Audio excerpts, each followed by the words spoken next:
Hello and welcome to another unboxing. This week we're going to be looking at another Archenemy deck. I had hoped to do a Graveborn unboxing, but those things have been flying off the shelves and I wasn't able to actually pick one up on Friday. I've actually got one ordered, so once that comes I'm going to do an unboxing of Graveborn, go through that. But instead of that, I've managed to pick up an Archenemy deck. This one's white, blue, black. So this is the Esper colours, which form here a colour shard where you've got the blue and then its allied colours, so blue and black and then blue and white. This one's called Assemble the Doomsday Machine. So you get the Archenemy scheme decks, a 60 card deck, learn to play. There were also preview cards in this for 2011 when it came out, so this gives you some idea of when this came out. So it's sort of reasonably older now. The reason why I'm sort of interested in this particular one is I've started a sort of little collection of pre-cons that use 3 or more colours in them, and so as this deck had 3 or more and it's pre-constructed, it sort of fitted the bill, so that's why I picked this up. So I'm interested to see, once again, with a lot of other unboxings I've been doing recently, how they're fixing for mana with this. Because it's an Esper coloured deck, I would expect to see some mana fixing using cards from, say, shards in this deck. Let's get this opened up. So what I'm going to do first of all is have a look at these Archenemy cards, which are the oversized cards. So Archenemy, if you're not familiar with it already, is a sort of one against many multiplayer version of Magic. So the person that plays the Archenemy, the one, uses these scheme cards in combination with their deck. In this case they could use the deck that comes in this pack against all comers, so against the many. So I'm just going to flick through these cards so you can look at the artwork on them. I'm not going to go through the rules of this. There are certain rules about how many of certain types you can have within a deck of scheme cards. So we've got the pieces are coming together. Behold the power of destruction. You'll see some of these are duplicated within this. Feed the machine. All in good time. Embrace my diabolical vision. Your fate is thrice sealed. Another feed the machine. I did delight in your convulsions. I know all, I see all. 2 of those there. Ignite the clone forge. 2 of those. Introductions are in order. The Iron Guardian stirs, so we've got 2 of those. My genius knows no bounds. Nothing can stop me now. Your puny minds cannot fathom. Another, the pieces are coming together, and realms befitting my majesty. So if we just look at this one, the realms befitting my majesty. So it says it's a scheme card. When you set this scheme in motion, search your library for up to 2 basic land cards. Put them into the library, into the battlefield, tapped. I'll start again. When you set this scheme in motion, search your library for up to 2 basic land cards. Put them onto the battlefield, tapped. Then shuffle your library. The other thing you'll notice in these scheme cards is some are ongoing schemes. An ongoing scheme remains face up until it's abandoned. So on this one, nothing can stop me now. If a source an opponent controls would deal damage to you, prevent 1 of that damage. At the beginning of each end step, if you've been dealt 5 or more damage this turn, abandon this scheme. So those are the scheme cards. Now we move on to the actual deck itself, the Archenemy deck. So inside of here we have the deck itself, and then these obviously how to play Archenemy, and also how to play Magic generally, just the rules of Magic. And so this is pretty much the same whenever you buy any sort of product. You get general rules and then one rules or ideas specific to the deck. I'm just going to quickly look at the Archenemy insert here. So it just really goes through who the Archenemy is, the turns. So it's basically one player is the Archenemy and the other players are a team, and then it goes through the terms, how you win the game, and how to customise the scheme deck and the rules for scheme decks.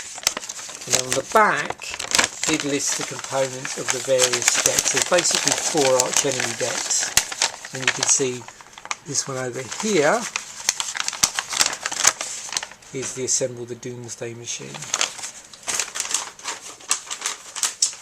So moving on to the deck, let's get this opened up.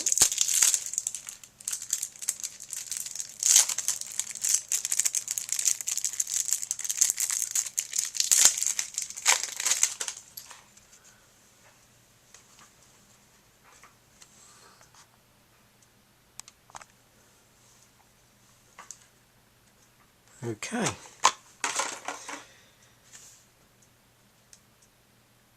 I think what I'm going to do is flip it over actually, and then we'll go through the mana base first. If I do that, I should imagine all the cards. Yeah. So first up we've obviously got our plains component. This is our white mana. So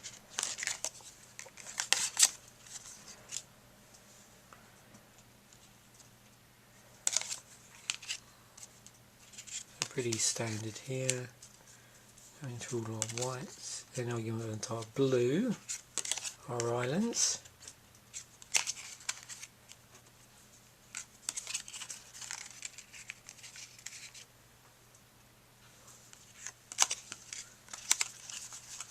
And then onto our swamp.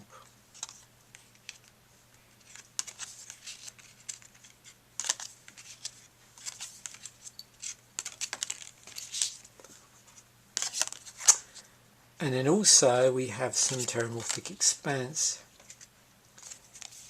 and there are 2 of those, and they're obviously going to help fetching lands. So this goes some way to trying to fix the fact that we are using 3 colours. So you can basically play this, sack it, and then search for a basic land card and put it into battlefield tapped, and then shuffle our library. So now we're actually moving on to the other cards within the deck. So we have Metallurgian here, which is white, 1 and a white, and it's a 1/2. We can also use it to regenerate a target artifact. Aetherworn Shield Mage, this is a white and blue, 1 white blue. You can notice with this it's an artifact that is actually has colours. So that was a feature within Alara block. They had this card's 2/2 for 1 colourless and a white blue. It has flash, so you can actually cast it anytime you cast an instant. And you can also use it to prevent damage when it enters a battlefield. It prevents all damage that would be dealt to artifact creatures this turn. So it looks like this deck is going to be heavy artifact deck. We've got Juggernaut in here, which is a card that's been around for a long time in Magic, 4 colourless. Juggernaut attacks each turn if able. Juggernaut can't be blocked by walls, and it's a 5/3. Another artifact, Lodestone Golem. This is one of our rares. Non-artifact spells cost 1 more to cast across the board, so that's going to obviously impinge anybody that's playing against you that's not playing artifact spells. And for 4 you get a 5/3. We got Synod Centurion, 4 for 4/4. But when you control no other artifacts, you have to sacrifice it. Leonine Urbanus, it's 3 and a white. This is another rare.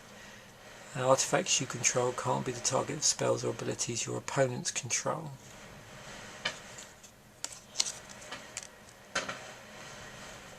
Sanctum Gargoyle, 3 and a white, has flying. When it enters the battlefield, you can return the target artifact from your graveyard to your hand, and that's a 2/3. And there's 2 of those. You'll notice with this deck there's a lot of one-offs, and that's generally true of the Archenemy decks. Another rare, Master Transmuter, 3 and a blue. For a 1/2, but in its ability, which is blue and tap, you can return an artifact you control to its owner's hand. You may put an artifact card from your hand onto the battlefield. So, yep, you can use that to fix and bring out artifacts. Just reading that there because it's return an artifact you control, so it is you control. Yep. So sort of artifact fixing.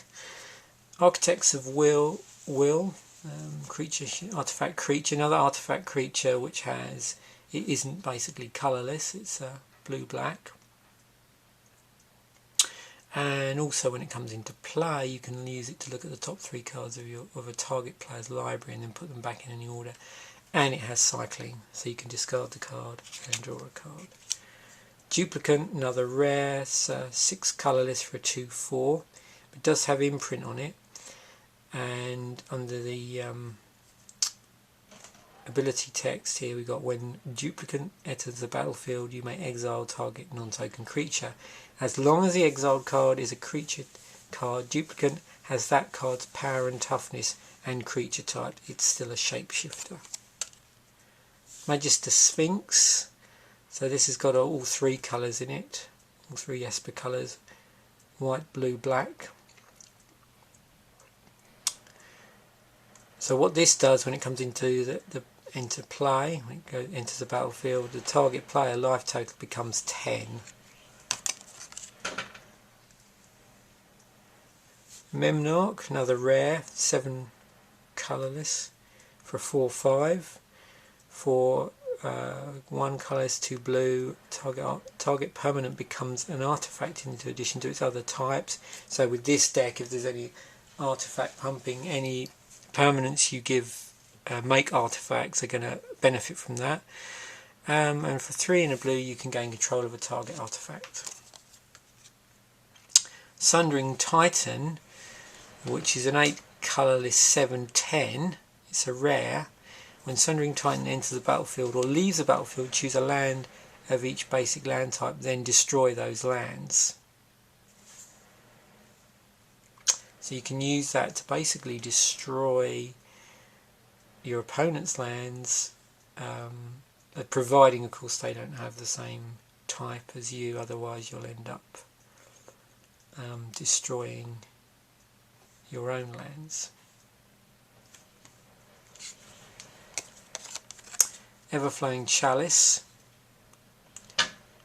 So this uses charge counters, and you can use it to generate colourless mana.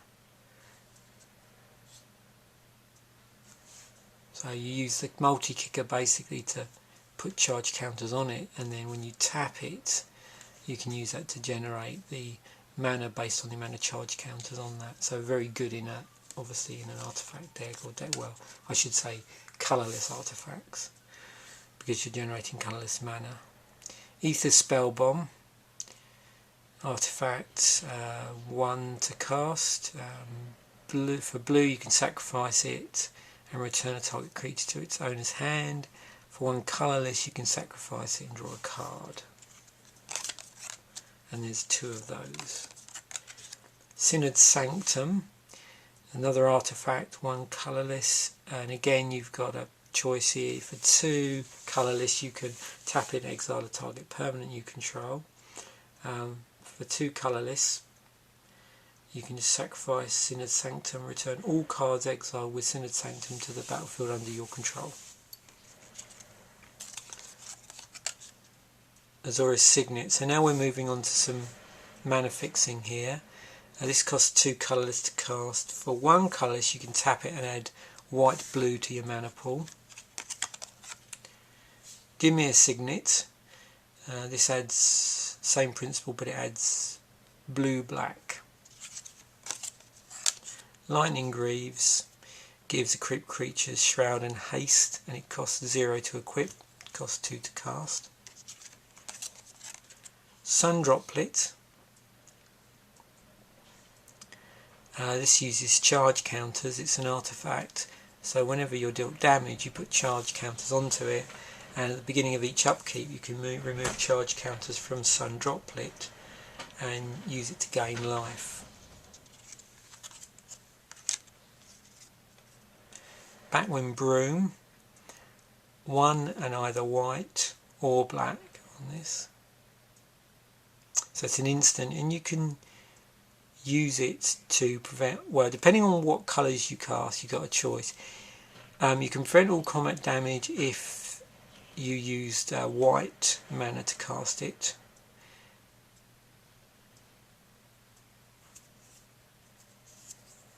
Each player uses 1 life for each attacking creature he or she controls if black was used to cast it.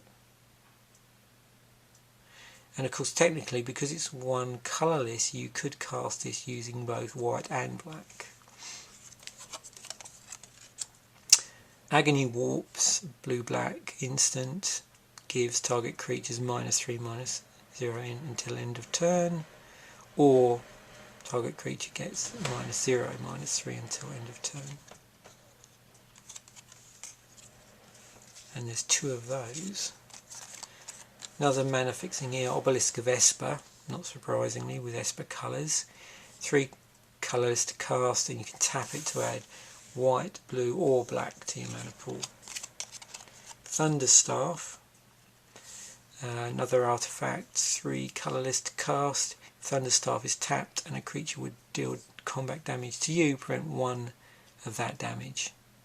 But also, if you want to, you can pay 2 and tap it and use it to pump attacking creatures by +1/+0 until the end of turn. Field Mist Borderpost, 1 white blue. You can pay 1 colourless, return a basic land you control to its owner's hand rather than pay Field Mist Borderpost mana cost. Enters the battlefield tapped, but again you can use it to fix white or blue mana. Mystivan Borderpost, so this is the one for blue-black mana. And you've got Unmake, which you can use to exile a target creature. Skull Cage,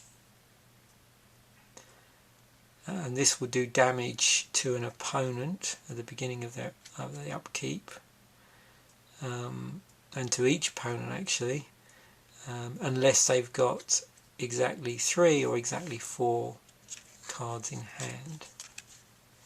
Sorcerer's Strongbox, 4 colourless to cast. This interesting ability in that involves flipping a coin. 2 colourless, you tap it, flip a coin. If you win the flips, sacrifice Sorcerer's Strongbox. You sacrifice Sorcerer's Strongbox and draw 3 cards. March of the Machines, another rare, it's an enchantment, 3 and a blue. Each non-creature artifact is an artifact creature with power and toughness, each equal to that to its converted mana cost.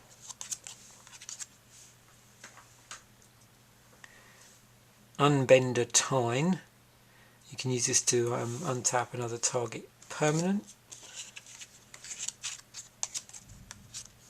Spin into Myth, This has Fate Seal on it. It's an instant, so you put the target creature on top of its owner's library and then you Fate Seal 2. To Fate Seal 2, look at the top 2 cards of an opponent's library, then put any number of them on the bottom of that player's library and the rest on top in any order. Dreamstone Hedron. So this is 6 colours to cast. You can tap it to generate 3 colourless, or you can, for a cost of 3, tap it and sacrifice Dreamstone Hedron and then draw 3 cards. So that's the deck. And as you can see, we've got a lot of artefacts. A lot of them are colourless, but there's also a lot of coloured ones as well. So obviously we've got some mana fixing to deal with that in the forms of Obelisk of Esper and various other things. But you can still see that with some of the coloured artefact cards you are going to have the possibility of being mana screwed, unless you manage to get cards that are in your favour. So that's basically how it fixes the colours. From the original land, and I'm just going to look at this, I'm curious on the balance. So you've got 7 plains, 10 islands and 5 swamps, so it's not an equal split on the basic lands. Now the reason why that is because in this deck, if you look at the mana costing, there's a lot more blue required on the individual cards. So that's why it's obviously heavily biased, or heavier biased towards blue. It's interesting to see a sort of reprint here of Juggernaut.